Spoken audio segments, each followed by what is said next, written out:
Сейчас покажу еще один наш пирожок, который недавно испекли. Буквально со дня на день. Сейчас он отстаивается, набирает марочную прочность. И вот так вот выглядит. То есть тоже обратите внимание на стенки, нигде ни сколов, ни ракушек, ничего. На все. Тоже на геометрию, на четкость углов.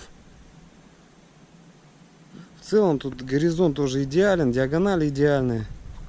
Да и поверхности даже внутренних и внешних стен. Вот там есть по внутряночке легкое вздутие, но по внутренней стороне несущественно. То есть все внешние стены идеальные. То есть, могу показать. Все прекрасно.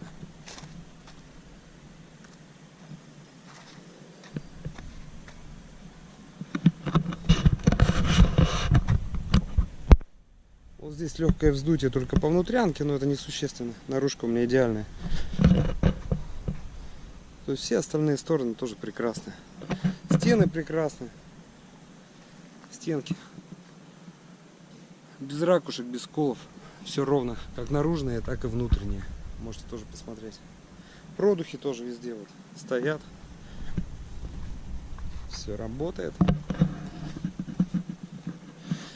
Да, кстати, часто спрашивают по поводу вот таких вот трещинок, которые происходят в процессе застывания бетона. Они поверхностные, они где-то до 3 миллиметров. Вот маленькие, там 3 миллиметра. Дальше их здесь нет.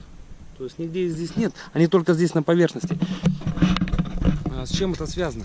Дело в том, что при заливке бетона сам бетон состоит из ингредиентов, то есть там есть и щебень, да, и вода, и цемент, это все перемешано, то есть есть тяжелые фракции, а есть легкие фракции.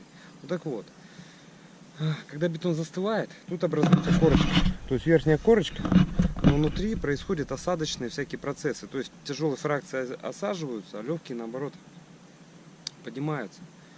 И происходит осадка бетона, плюс усыхание и такие легкое потрескивание верхней поверхности. Редко, но есть. Поэтому на это обращать внимание не стоит, напрягаться не стоит. Каждый первый заказчик мне об этом говорит. Не стоит напрягаться. То есть это естественный процесс. Это только первые 2-3 миллиметра.